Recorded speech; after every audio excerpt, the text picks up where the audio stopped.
Em nome de Jesus que nós oramos. Amém.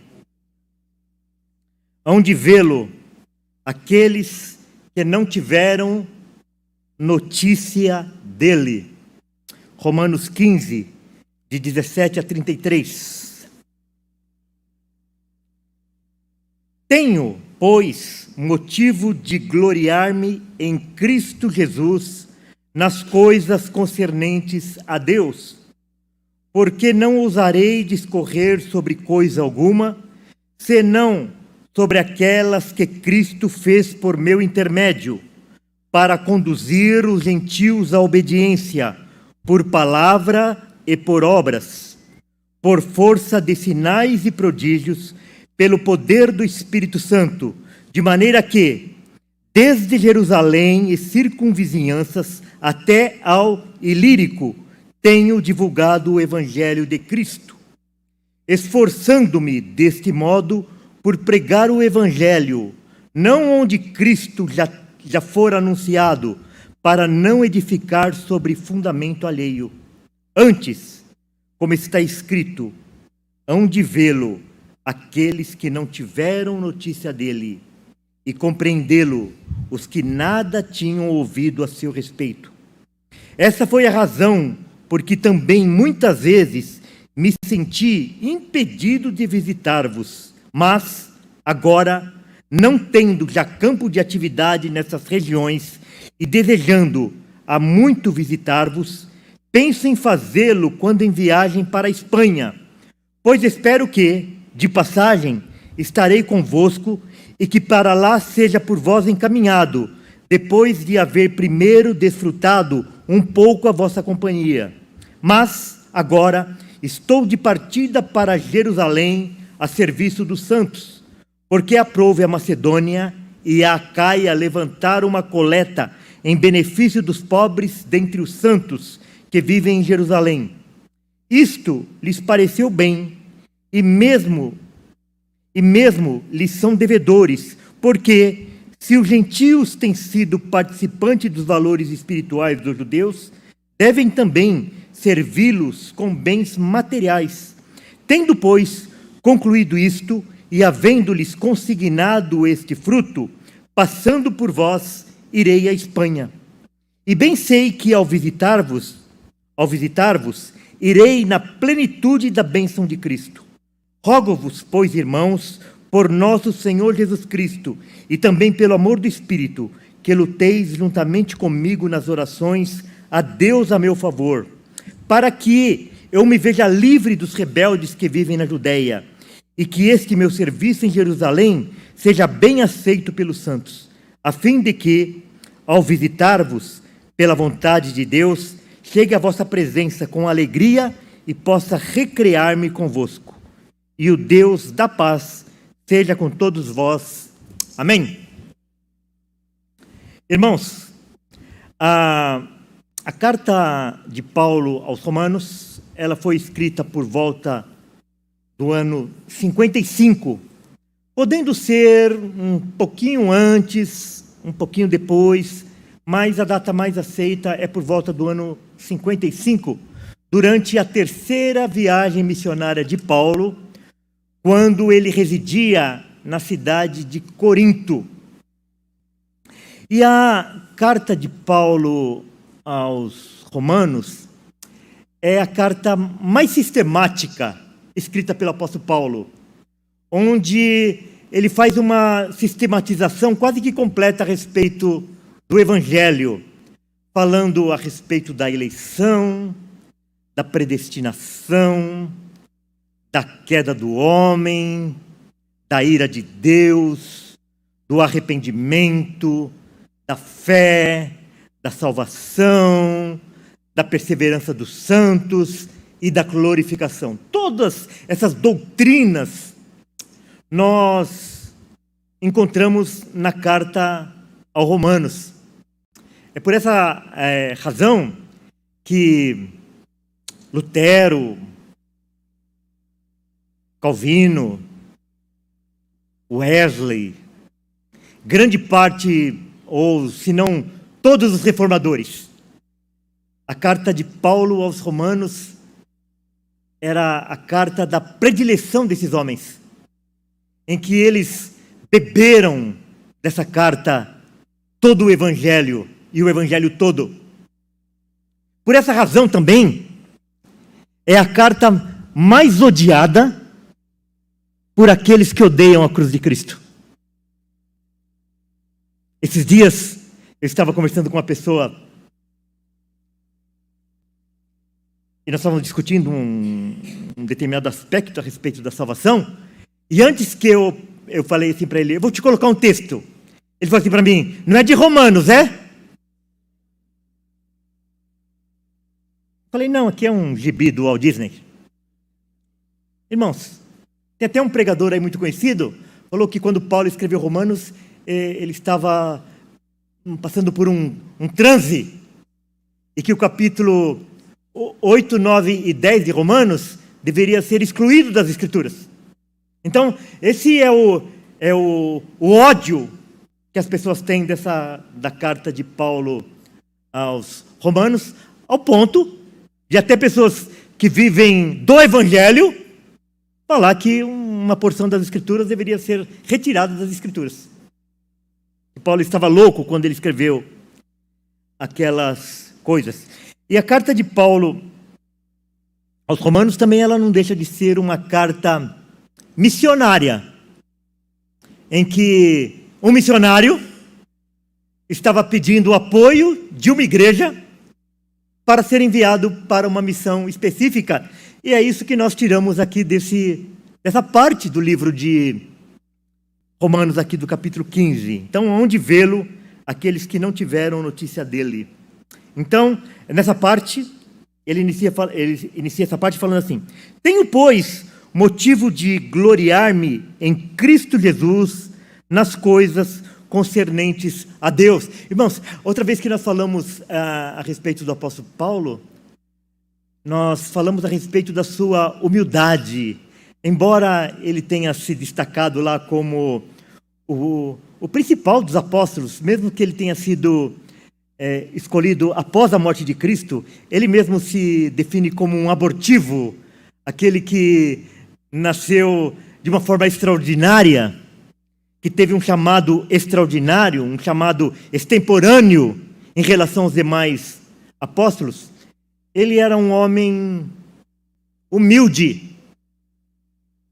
E a sua humildade, ela é expressada aqui nesse versículo. Então ele fala que o motivo da glória dele, aquilo que ele tinha que se gloriar, era somente em Jesus Cristo. Porque ele tinha a ciência, ele sabia que tudo aquilo que ele havia recebido de dons, tudo aquilo que ele pôde realizar no seu ministério, era por causa do Senhor que o havia chamado e o havia capacitado. Porque não ousarei discorrer sobre coisa alguma. Quer dizer, eu não vou falar de mim. Ele está falando assim, eu não vou falar de mim. Senão sobre aquelas que Cristo fez por meu intermédio. Percebe que ele tinha plena ciência, pleno conhecimento de que tudo aquilo que ele havia realizado, ele estava sendo somente um instrumento. Seria a mesma coisa que um martelo achasse que era ele mesmo que havia pregado o prego e não o marceneiro ou o carpinteiro utilizado aquela ferramenta. Então, Paulo tinha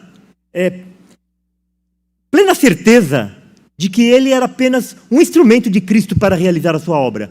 Que Cristo era o artífice de tudo e ele era apenas uma ferramenta. Senão sobre aquelas que Cristo fez por meu intermédio, para conduzir os gentios à obediência por palavras e por obras. Então, o que Paulo está declarando aqui? Que ele era um missionário que tinha sido enviado para os gentios e que o objetivo deles era levar os gentios à obediência. E esse ensino de Paulo, ele fazia tanto em palavras como através das suas obras. Ele pregava mas também ele tinha uma vida condizente àquilo que ele pregava.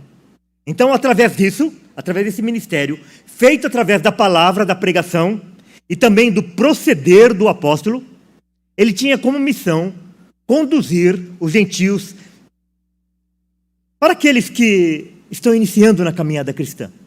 O gentio era aquele que não era judeu. Então, para o judeu, todo aquele que não era judeu, aquele que não era descendente de Abraão, de sangue, descendente de Abraão, era gentio. Era estrangeiro em relação aos judeus. Então, Paulo, ele teve o seu ministério focado mais para aqueles que não pertenciam à nação judaica. E Paulo, então ele fala que o ministério dele era centrado em conduzir os gentios, aqueles que não eram judeus, à obediência à palavra de Deus. E ele fez isso através de palavras, através da sua pregação e através do seu proceder. Por força de sinais e prodígios. Então, quando nós começamos a ler a história de Paulo, não somente no livro de Atos, mas também nas suas cartas, nós vemos inúmeros milagres que o Senhor realizou através dele. Nós acabamos de estudar o livro de Atos algumas semanas atrás na escola bíblica, e nós pudemos ver lá quantos sinais e maravilhas que o Senhor fez através de Paulo, né? Ele ressuscitou a mortos, ele curou pessoas que haviam sido picadas por cobras venenosas, né? E outros sinais e maravilhas que Deus fez através do ministério do apóstolo Paulo, de maneira que, desde Jerusalém e circunvizinhanças até ao Ilírico, que era a região da Macedônia, tenho divulgado o Evangelho de Cristo. Então, Paulo teve um ministério amplo, que estendeu-se por toda a bacia do Mediterrâneo. Então, se você pegar ali na primeira, na segunda e na terceira viagem missionária de Paulo, você vai ver a quantidade de cidades que Paulo esteve fazendo o seu ministério, e na maioria delas plantando igrejas, deixando igrejas estabelecidas nessas cidades, nessas localidades. Esforçando-me, deste modo, por pregar o Evangelho, não onde Cristo já fora anunciado, para não edificar sobre fundamento alheio. Irmãos, lembrando que aqui nós estamos no início da igreja. O que Paulo está frisando aqui? Que ele sempre procurou levar o Evangelho para locais pioneiros, onde ninguém havia ainda estado pregando o Evangelho.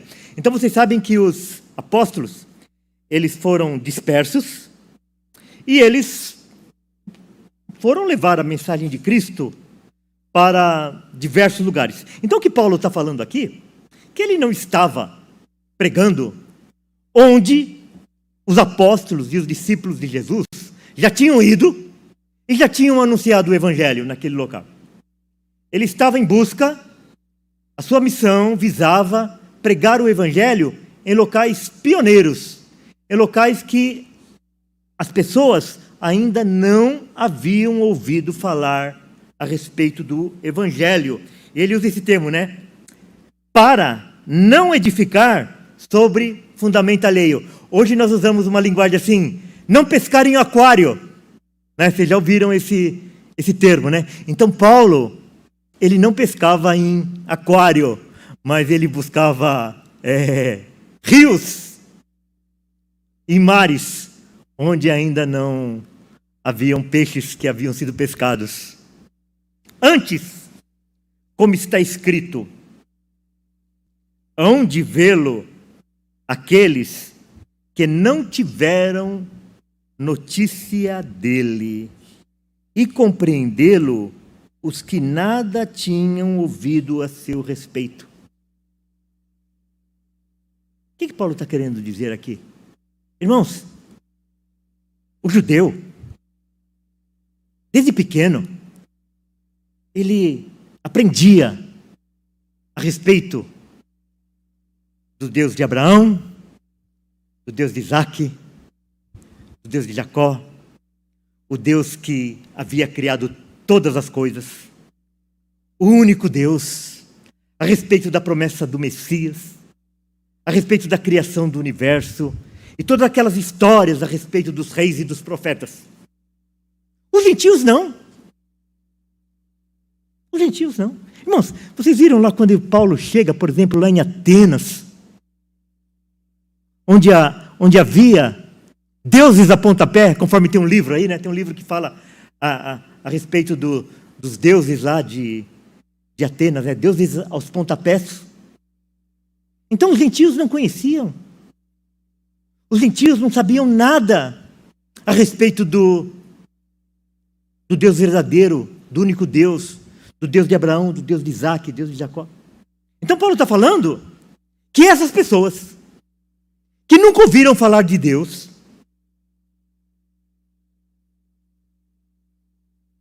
que não tinham buscado a Deus. No outro texto ele fala assim, olha, eu serei achado porque não me buscava. Ontem, quem foi ontem que falou que cresceu numa família que, eu não lembro exatamente quem falou, algum testemunho de ontem, falou assim, olha, a minha família não tinha nada de cristã, não se falava a respeito de Deus na minha família. E ele se encaixou perfeitamente nesse texto, né? Antes, como está escrito, hão de vê-lo aqueles que não tiveram notícia dele, e compreendê-lo os que nada tinham ouvido a seu respeito. Então as pessoas haviam sido criadas numa cultura totalmente pagã, totalmente politeísta, ouvido falar de 1000 deuses, mas não a respeito do Deus verdadeiro, não a respeito do Deus criador e sustentador de todas as coisas, não daquele Deus que prometera e enviara ao Messias. E essas pessoas foram alcançadas. Elas acharam a Cristo, mesmo que elas não estavam buscando a Cristo. Essa foi a razão porque também, muitas vezes, me senti impedido de visitar-vos. Quer dizer, Paulo está falando assim, eu já gostaria de ter ido visitar vocês, mas eu estava com muito trabalho. Eu tinha uma missão a cumprir. E por causa dessa missão, eu fiquei impedido de ir visitar-vos. Mas, agora, não tendo já campo de atividade nessas regiões, e desejando há muito visitar-vos, pense em fazê-lo quando em viagem para a Espanha, pois espero que, de passagem, estarei convosco, e que para lá seja por vós encaminhado, depois de haver primeiro desfrutado um pouco a vossa companhia. Irmãos, olha o que Paulo está falando aqui. Ele havia feito um longo trabalho, um profícuo trabalho em toda a bacia lá do mar Mediterrâneo. E agora que ele está falando, mas agora, não tendo já campo de atividade nessas regiões, ele falou, encerrou meu trabalho. Encerrou meu trabalho. Será que Paulo havia pregado em cada vilarejo? Em cada casa? Em cada cidade? Não.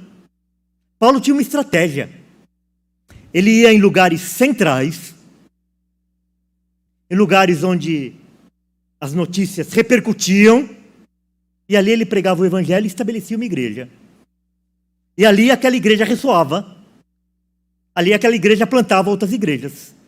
E aquela igreja, aqueles discípulos, anunciavam o evangelho nas circunvizinhanças. Então quando Paulo fala que ele não tinha mais campo de trabalho, ele não está dizendo que ele havia pregado o evangelho em todos os lugares e para todas as pessoas, mas que através do trabalho dele já era possível que o evangelho chegasse a todas as cidades e todas as regiões da bacia do Mediterrâneo. E que ele sentia de Deus que o seu trabalho ali estava esgotado. Essa era a razão de que ele queria ir para o extremo do mundo conhecido da época. que era a Espanha. Mas antes, na rota, ele gostaria de fazer aquilo que ele já almejava há muito tempo, que era passar lá por Roma, uma igreja que ele não havia fundado, uma igreja que ele não conhecia, e que ele desejava passar ali alguns momentos, alguns dias, ele fala, para recrear-se, para compartilhar o evangelho com aqueles irmãos, para confirmar a fé daqueles irmãos. E ele fala aqui, né? De passagem estarei convosco, e que para lá seja por vós encaminhado.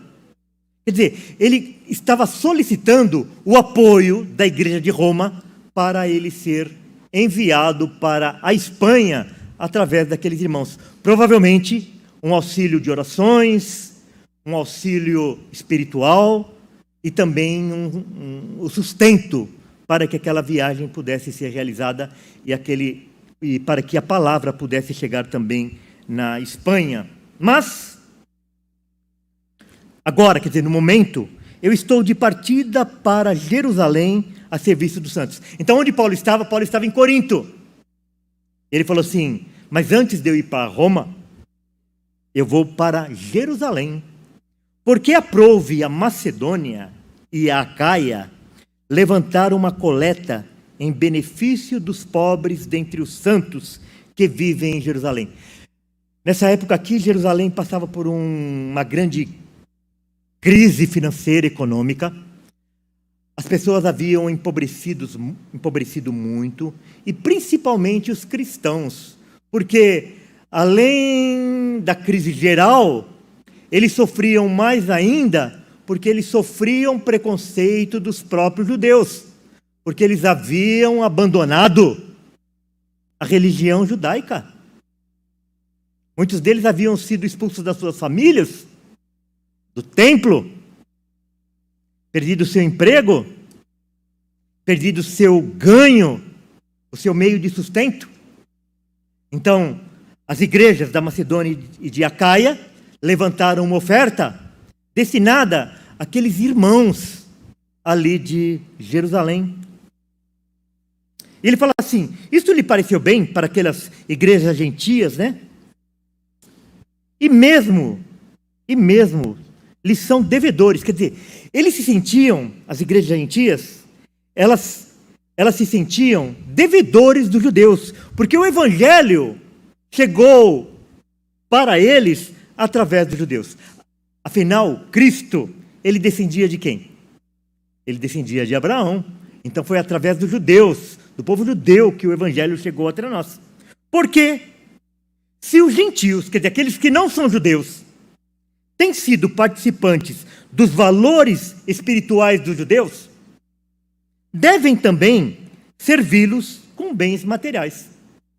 Então, vocês foram abençoados pelos judeus, pelos valores espirituais, então vocês são devedores deles, e vocês devem abençoá-los com bens materiais, com valores materiais. É isso que Paulo está falando. Tendo, pois, concluído isto, e havendo-lhes consignado este fruto, quer dizer, transmitido para eles a oferta que eles recebeu, passando por vós, irei à Espanha. E bem sei que ao visitar-vos, irei na plenitude da bênção de Cristo. Paulo estava convicto de que ele estava debaixo da vontade de Cristo. Daí ele faz uma petição. Rogo-vos, pois, irmãos, por nosso Senhor Jesus Cristo. Ele está falando assim, pelo amor de Deus, por todas as misericórdias, e também pelo amor do Espírito, que luteis juntamente comigo nas orações a Deus a meu favor. Paulo está implorando para que a igreja de Roma ore por ele. Por quê? Para que eu me veja livre dos rebeldes que vivem na Judéia, e que este meu serviço em Jerusalém seja bem aceito pelos santos, a fim de que ao visitar-vos pela vontade de Deus, chegue à vossa presença com alegria e possa recrear-me convosco. Irmãos, Paulo ele estava pressentindo que ele podia chegar lá em Jerusalém e ele pudesse ser preso pelos judeus, perseguido pelos judeus. Então, ele estava pedindo para que os irmãos rogassem a Deus para que ele fosse livre dessa perseguição.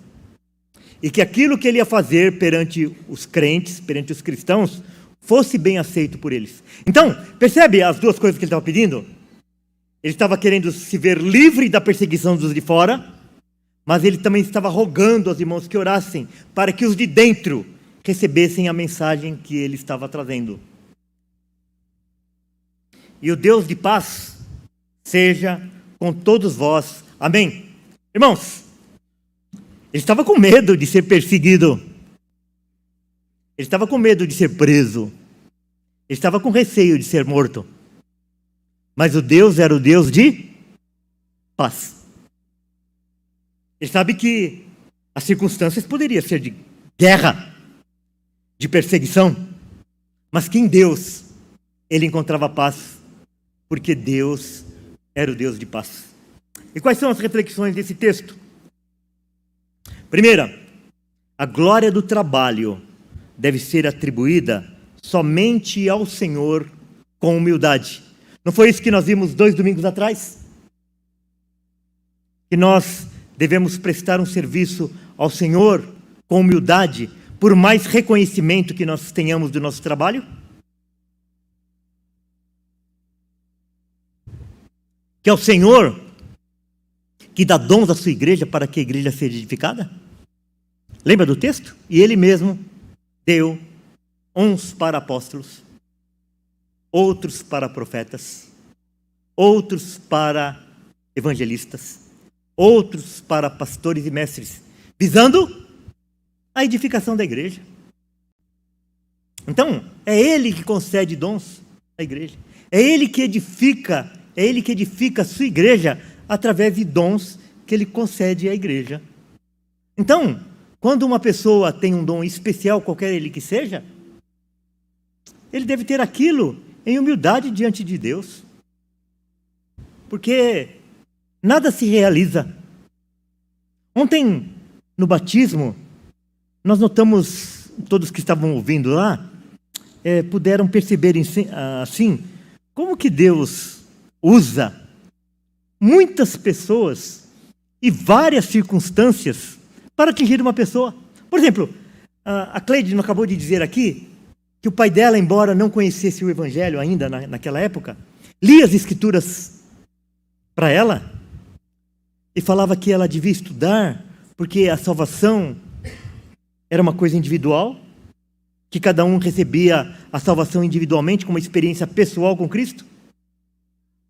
Depois usou outra pessoa. Então, algumas pessoas foi através de um livro, outras pessoas através de uma mensagem que viu no YouTube, outras através de um cântico, outras através de uma frase, outras através de um amigo. Percebe? Então Deus usa as coisas mais improváveis, as coisas mais inusitadas para alcançar aqueles que lhe pertencem. E ele diz o seguinte, que ele pode usar até as pedras.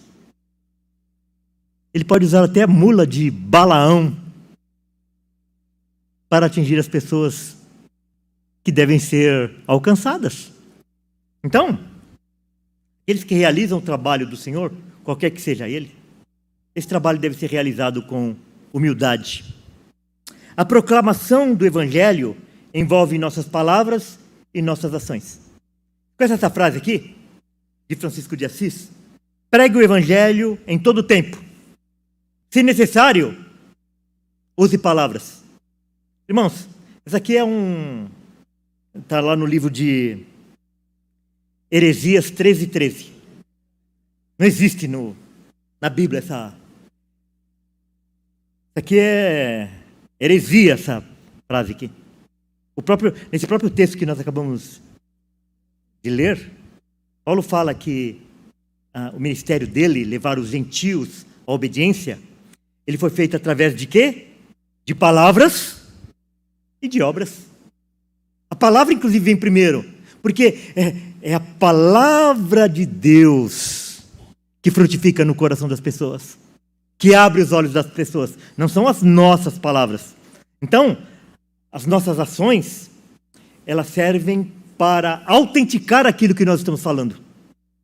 Mas ninguém vai ser atingido ao Evangelho, atingido por Cristo, porque nós somos honestos. Porque nós temos uma família bonita. Deus pode usar essas circunstâncias para que as pessoas sejam atraídas, isso é verdade. Ou então que elas não sejam afugentadas, isso é verdade. Mas todos aqueles que são chamados ao Evangelho são chamados através da palavra. Então, testemunhar, hoje para a maioria dos crentes, é ser bonzinho. Eu dou bom testemunho lá no meu trabalho, porque eu não falo palavrão, eu vou na igreja, eu não vou na balada, eu não faço isso, eu não faço aquilo, eu não faço aquele outro. Não é assim que as pessoas acham? Aquela pessoa tem bom testemunho. De boca calada?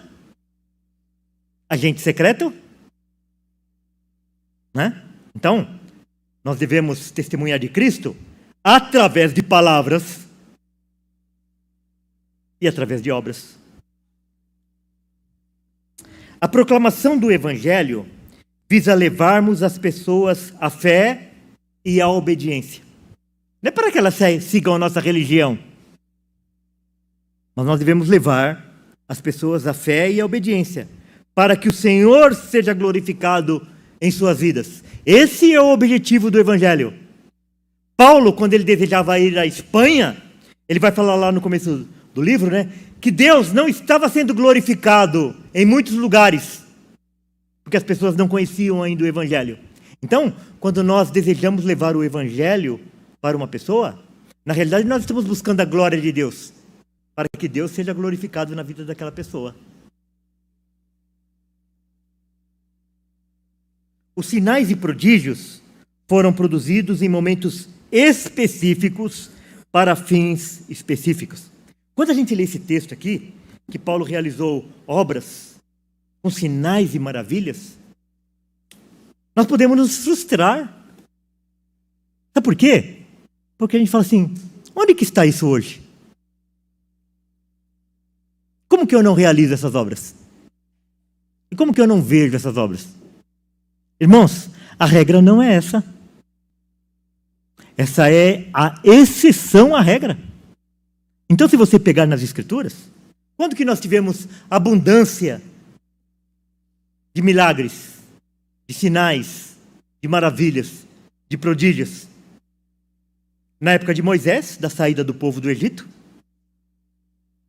Depois no ministério de Elias e de Eliseu. Depois no ministério de Jesus. E no ministério dos apóstolos. Somente. Ocasionalmente, nós encontramos um outro milagre. E até nós podemos pensar assim, será que foi milagre ou não?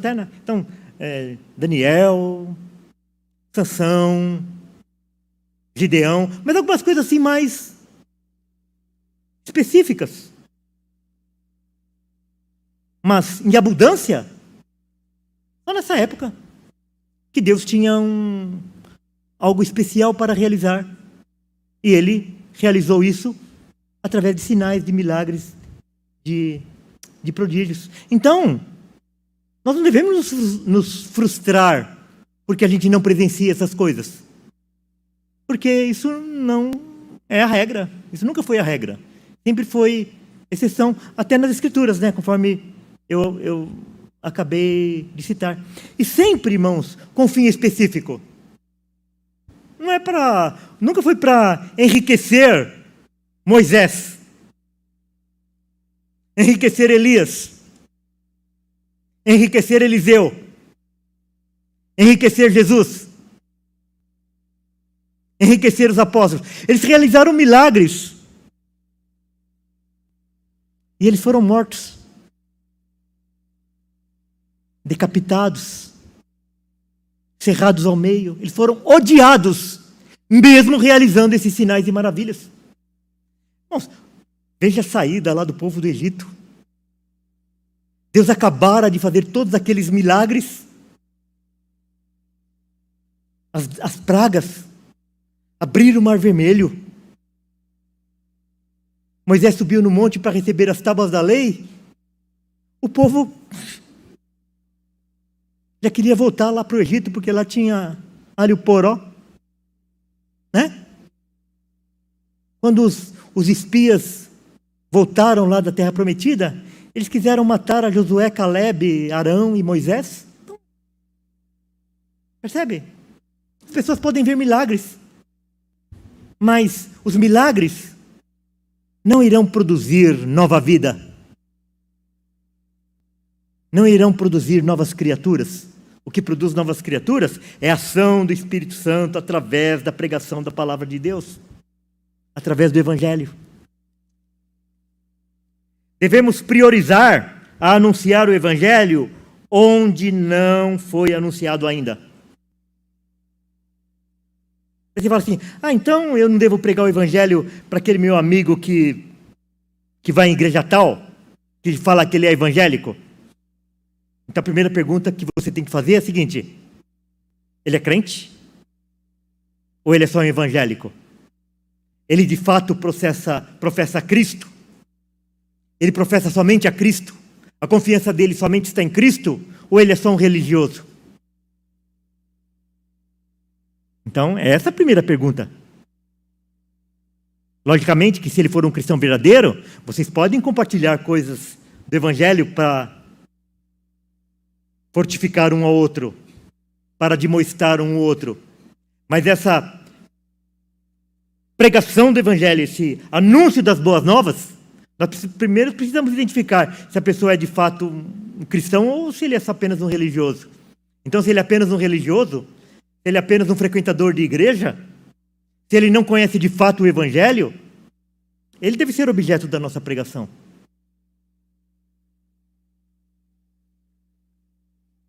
Deus é soberano. E Paulo, mais do que ninguém, pregava a soberania de Deus. Que Deus salva quem Ele quer. Que Deus endurece quem lhe apraz. Por isso que as pessoas estão falando aí que deveria arrancar Romanos 8, 9 e 10 das Escrituras. Porque eles odeiam um Deus que é soberano.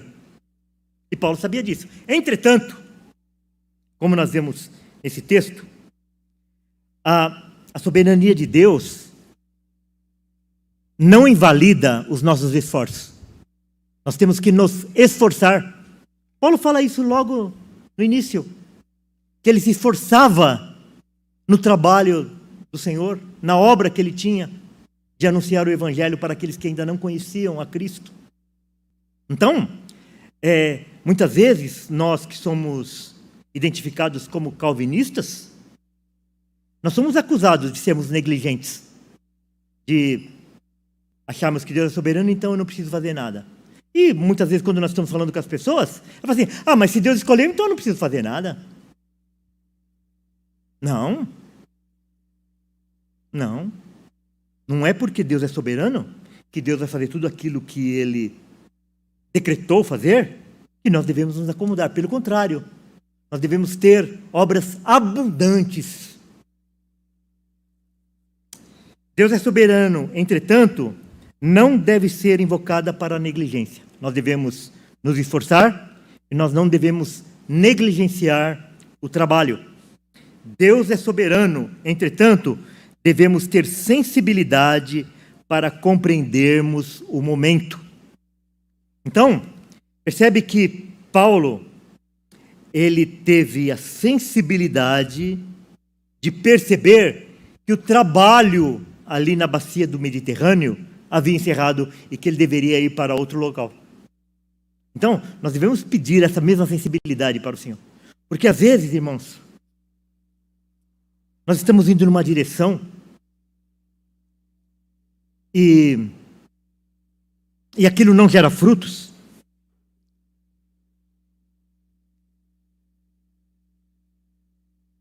E aquele não gerar frutos pode ter dois significados. O primeiro é que o fruto que Deus está querendo com aquele nosso trabalho não é um fruto visível. Em Isaías 6, depois que Isaías vê a glória de Cristo, e vem aquela voz e diz assim: a quem enviarei e quem há de ir por nós? E Isaías fala assim: eis-me aqui, Senhor, envia-me a mim.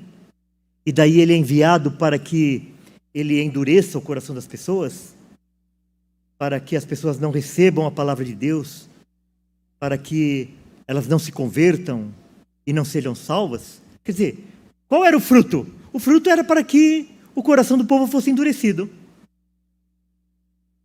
Então, pode ser isso, que a gente seja enviado para fazer o ministério, mas Deus está querendo colher um fruto lá de endurecimento de coração. Mas, às vezes, também, essa falta de frutificação pode estar significando que Deus está fechando aquela porta, está querendo nos enviar para outro local, numa outra direção. Então, irmãos, agora qual é a resposta? Eu não sei. Por isso que é uma coisa que nós precisamos pedir para que Deus nos dê essa sabedoria, para que nós sejamos sensíveis àquilo que Deus está falando. E às vezes, Deus nos fala de muitas maneiras. Não somente aquilo que a gente enxerga, mas às vezes as pessoas chegam para a gente e falam assim: será que você não deveria desenvolver o seu ministério num outro local? Um outro ministério? De uma forma diferente? Eu lembro que nós fazíamos parte de uma igreja e lá tinha um ministério com dependentes químicos. E a Lenice esteve à frente desse ministério durante muitos anos. Muito trabalho, muito trabalho, muito trabalho. Extasiante o trabalho era. Só que, na hora que ia passar a régua, percebia que não tinha fruto nenhum para o evangelho. Tinha pessoas que eram curadas da sua dependência química, mas elas continuavam indo para o inferno do mesmo jeito. E eu falava assim para ela: amor, é melhor chegar bêbado no céu do que chegar sóbrio no inferno. Eu brincava com ela. Até um dia que ela chegou à conclusão de que o trabalho com aquele ministério havia se esgotado. Que Deus estava querendo que ela desenvolvesse o ministério dela, o trabalho dela, em outra direção. Então, se às vezes você tem um trabalho, você tem um ministério e tal, e você não vê resultados naquele trabalho, você precisa pedir essa sensibilidade para Deus, para saber o que Deus está querendo com o seu ministério. Nós vemos na Bíblia, né, irmãos? Noé pregou durante décadas a respeito do arrependimento. E ele só colocou na arca a sua família. Já foi um vitorioso, né? Porque ele colocou a sua família na arca. Mas ninguém mais. E Jonas foi o contrário. Ele foi contrariado para Nínive. E toda a cidade se converteu. Noé estava fora da vontade de Deus? Não. Os dois estavam dentro da vontade de Deus. Mas a vontade de Deus se manifestou de maneira diversa com um ou com o outro. Então, nós precisamos ter essa sabedoria de Deus. Voltando só um pouquinho, essa questão de nós termos essa sensibilidade, muitas vezes isso nos consome a nossa alma. Mas porque muitas vezes o fruto que Deus está colhendo é em nós. Percebe? Nós estamos num ministério duro, mas é porque Deus está trabalhando conosco. Igual quando Ele manda alguém para o deserto, quando Ele mandou Moisés para o deserto. Quer dizer, o fruto que Deus estava querendo colher no deserto, não estava no deserto, mas estava no próprio Moisés. Então, e essa sensibilidade, irmãos, somente o Espírito Santo pode revelar para cada um de nós.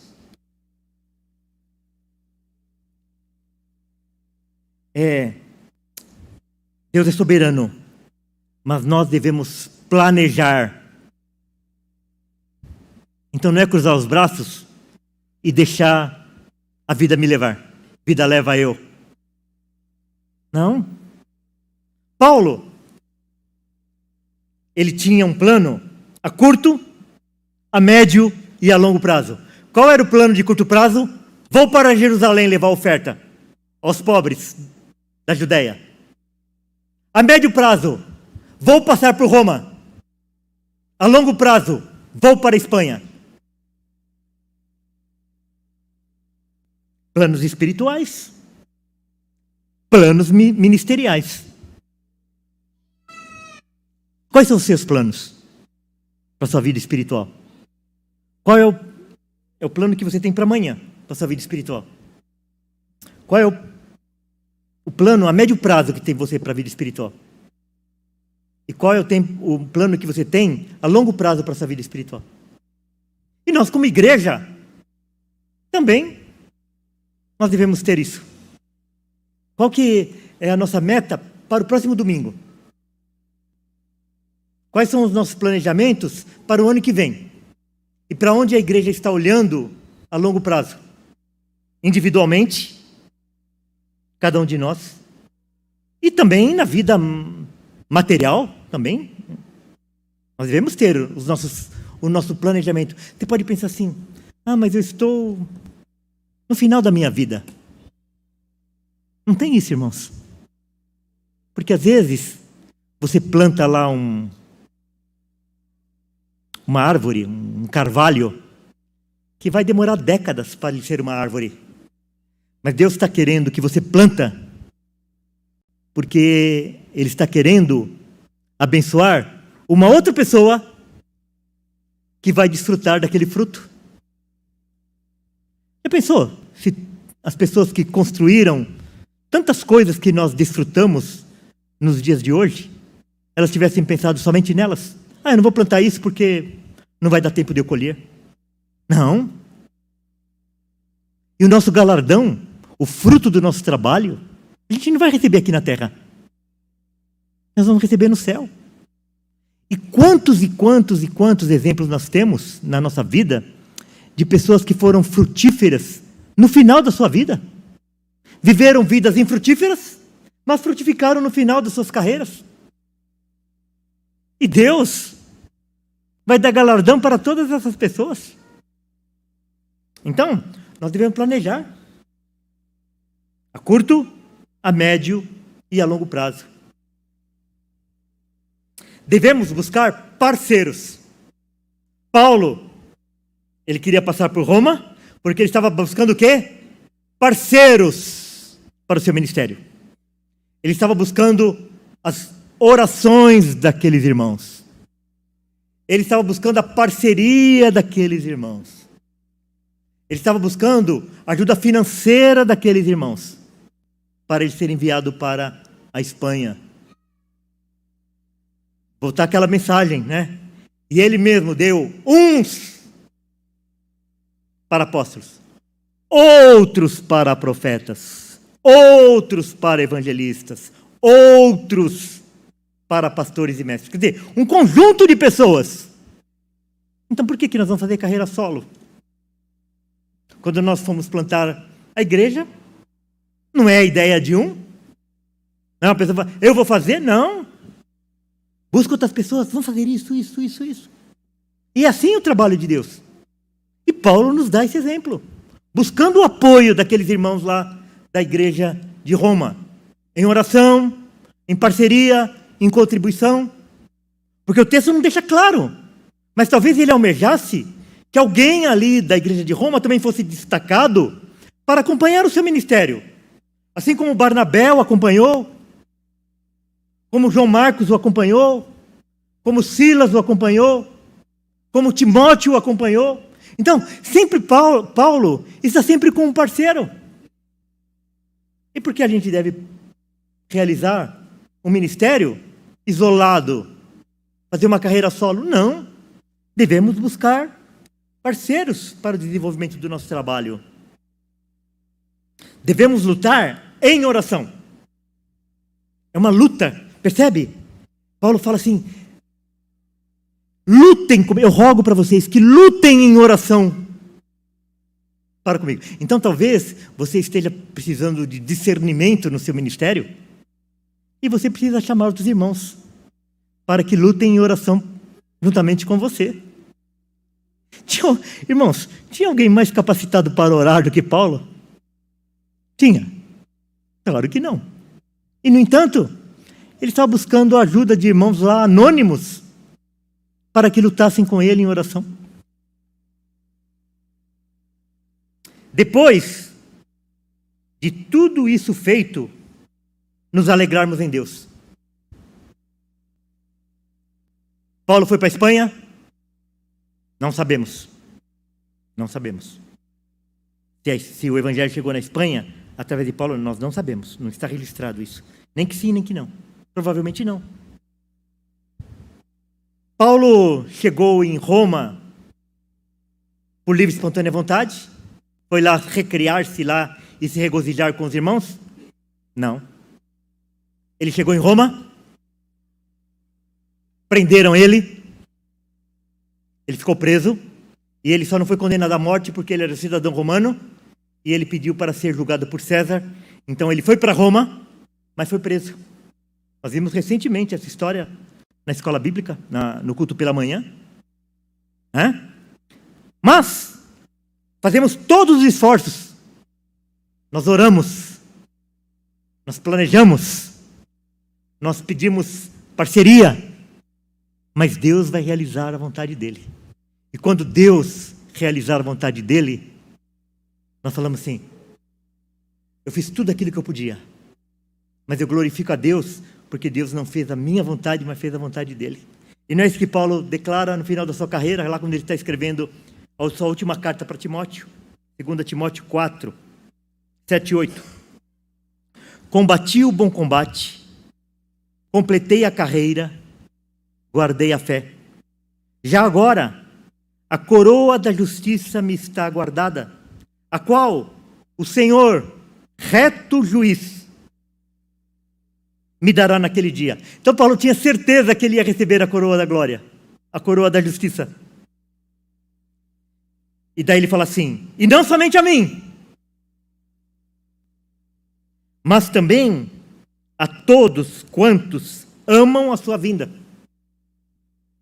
Irmãos, nós precisamos aprender a amar a vinda de Cristo. Nós precisamos aprender isso. E sabe por que a gente não ama a vinda de Cristo? Porque a gente tem uma vida muito boa. Porque nós somos muito ricos. Nós estamos muito arraigados às coisas dessa terra. Essa é a razão.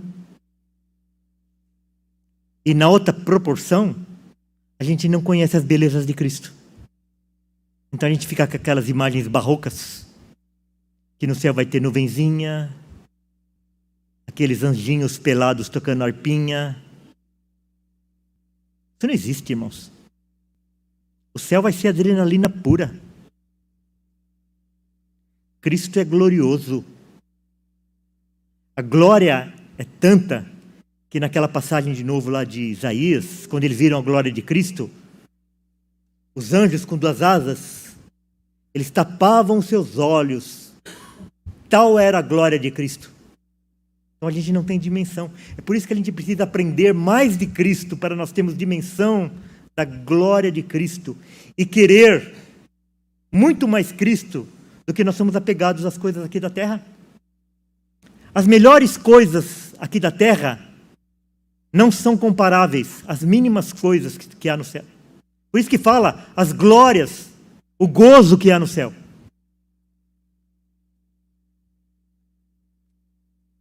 Quem recebe bênçãos espirituais devem compartilhar bênçãos materiais. É isso que nós aprendemos nesse texto. Paulo fala assim, os gentios receberam dos judeus bênçãos espirituais e eles devem abençoar os judeus com bens materiais, compartilhar os seus bens materiais.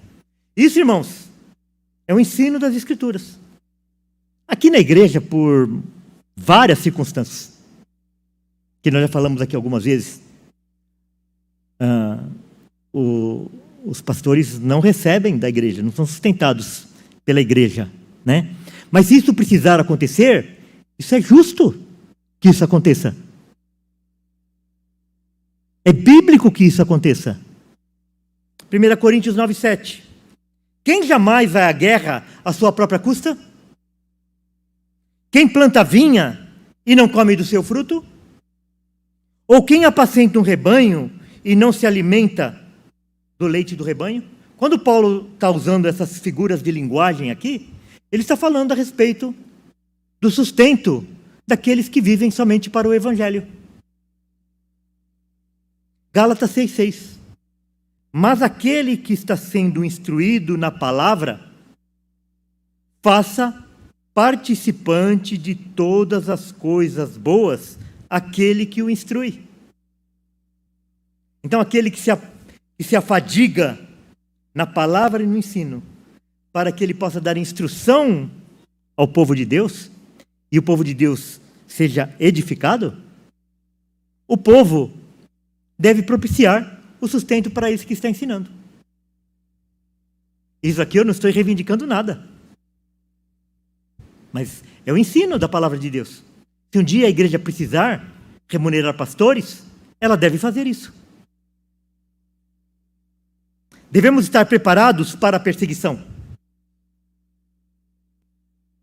Mas orarmos para que ela não venha. Irmãos, Paulo, ele estava indo para Jerusalém. Ele estava disposto a morrer? Estava. Mas o que ele pediu? Para que ele se visse livre da perseguição dos judeus. Para que ele saísse ileso. Então ele tinha plena convicção no Senhor. Ele estava disposto a morrer. Mas ele pedia pelo livramento. E nós vemos nos dias de hoje, assim, como nós vivemos um momento muito conturbado no mundo e no Brasil, e nós vemos às vezes crentes falando isso. É bom que viesse uma perseguição. Irmãos, veja as igrejas do primeiro século, quantas sobreviveram à perseguição? Busque saber onde estão aquelas 7 igrejas da Ásia, se elas existem ainda. Em muitos países onde já o cristianismo foi forte, hoje ele é praticamente inexistente por causa da perseguição.